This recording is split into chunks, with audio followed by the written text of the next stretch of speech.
Hello বন্ধুরা, good morning সকলকে। তোমরা সকলে কেমন আছো? আশা করি তোমরা সকলে ভালো আছো। আর হ্যাঁ, আমিও ভালো আছি। তো আজকে দেখো একটু সকালে ব্লগটা শুরু করেছি, কিন্তু কতটা কি করতে পারবো সেটা অবশ্য জানি না। আমি যখন ব্লগটা শুরু করি না সকালবেলায়, তখন ভালোই লাগে। তারপরে যেন কীরকম একটা এনার্জি পুরো লস হয়ে যায়। তো সেই জন্য আর সারাদিনটা টানতে পারি না সব কিছু। আর সব কিছু টানতে গেলেও ব্লগটা অনেক বড় হয়ে যাবে, সেই কারণে তো হালকা হালকা করেই একটু একটু করেই দেখাচ্ছি।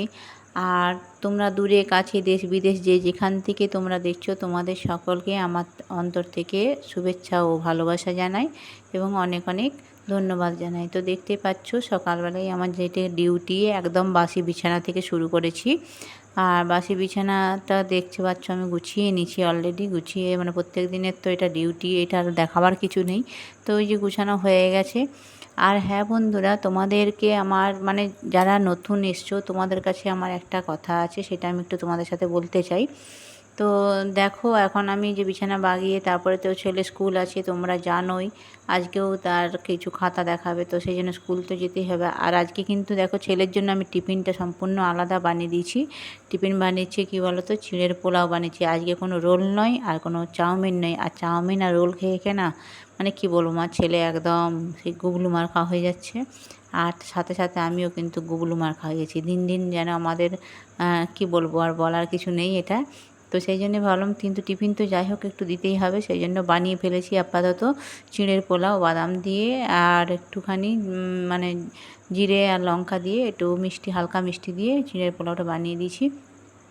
ওকে দিয়ে দিলাম। আর ওকে দেওয়ার পরে যেটুকু থাকলো সেটুকু আমিও খেয়ে নিয়েছিলাম, কারণ সকালবেলায় আমার তেমন কিছু টিফিন করা হয়নি। চায়ের সাথে আমি একটু মুড়ি খেয়েছিলাম, ছোলা আর মুড়ি করে।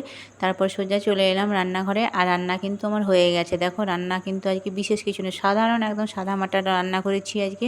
একটু কুমড়োর ঝাল করেছি, মাছের ঝাল আর ডাল, এই তিনটাই হালকার উপরে মেনু করেছি। আর এক গাদা সবজি আজকে আর করিনি।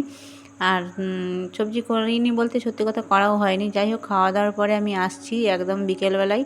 তোমরা কেউ কোথাও যেও না। তো দেখো, বিকেলবেলায় চলে এসেছি, চা বসাচ্ছি। এখন সারাদিনে খাওয়া দাওয়া আর কিছু ভিডিও করিনি, তো এখন সন্ধ্যাবেলায় চলে এসেছি, তো চা করছি। তো হ্যাঁ, যেটা বলছিলাম, আমি তো নতুন বন্ধুদেরকে আমার কি বলবো, আমি তোমাদেরকে কিছু বলার মতো আমি কিছু ভাষা পাচ্ছি না। অনেকেই আসছো, এসে দিদিভাই আমি তোমার বাড়িতে এলাম বা তোমার ভিডিও দেখলাম, ভালো লাগলো, যাই হোক কিছু কমেন্ট করছো, তো ভালো লাগছে, ঠিক আছে। তারপরে তোমরা হঠাৎ করে দেখছি আবার কে আসছো আর কে চলে যাচ্ছো, সেটা আমি কিছুতেই আর বুঝতে পারছি না। আর এইভাবে তো ধরাও সম্ভব নয় যে কে আমার আছো বাড়ি, আমার পরিবারে আর কে নেই। তো সেইটা তোমাদের কাছে কি বলবো, আর বলার মতো কিচ্ছু পাচ্ছি না। তোমরা এরকমটা করো না। তোমাদের বাড়িতে যখন আমি কিন্তু যাদের বাড়িতে যাচ্ছি তাদের কিন্তু পুরো থেকে যাই, আর কখনও সেখান থেকে ব্যাক আসার চিন্তা ভাবনাও কখনও করি না। তো আমি সারাদিনে 5 জনকে নতুন বন্ধু বানাই, তো তারা আমাকে ব্যাক দিচ্ছে কিনা সেটাও আমি নিজেও জানি না, কারণ আমি যাকে পাই সামনে তাকেই বন্ধু বানিয়ে চলে আসি। আর যাকে সামনে পেলেই মোটামুটি তাকে বন্ধু বানিয়ে নিই, তার ভিডিও ওয়াচ করে নিই, বাস এটাই করি। এবার কে আসছে না আসছে আমি সেসব দিকে আর গা ঘামাই না।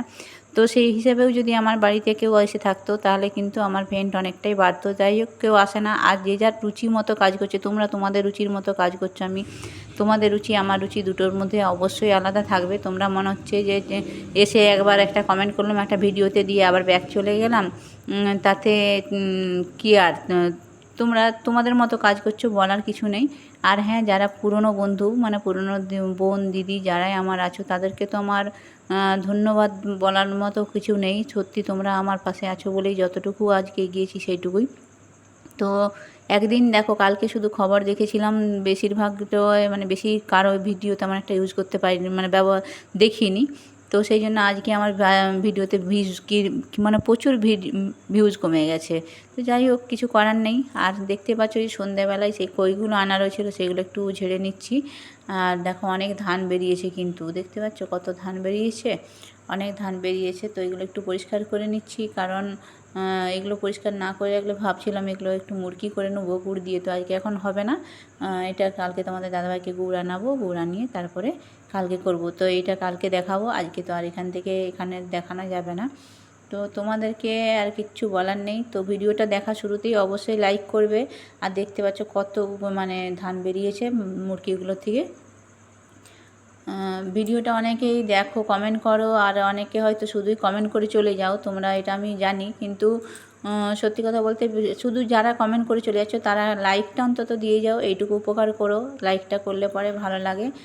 আর কি বলবো তোমাদেরকে, আর বলার মতো কিচ্ছু আমি পাচ্ছি না। সত্যি যারা এরকম করছো তাদের মতো তোমরা ভেবে দেখো, যদি হ্যাঁ ভালো করছো তো তাহলে তোমরা ভালোই করছো, আর যদি তোমাদের বিবেকে না লাগে সেখানে আমার আর কিচ্ছু বলার নেই।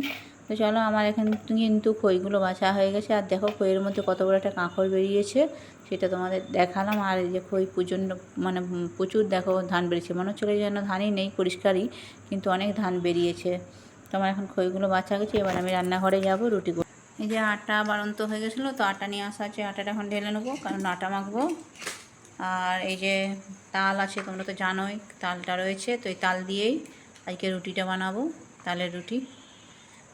দেখছো তালটা কত সুন্দর, একদম মানে খাপি হয়ে গেছে, পুরো একদম ক্ষীরের মতো হয়ে গেছে।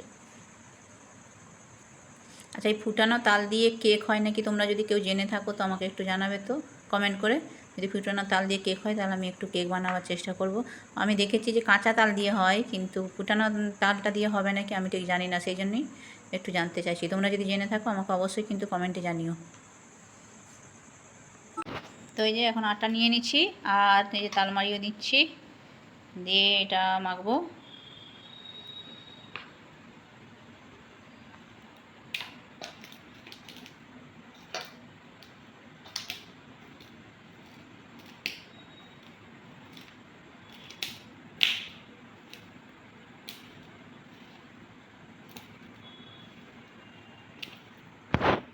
চলো এখন এটা মেখে নিই, তারপর আবার আসছি। তো দেখো বন্ধুরা, এই যে রুটি আমার প্রায় হয়েই এসছে, আর এখানে 4টে আছে, এখানে 2টো আছে, তাহলে হয়ে যাবে রুটিগুলো।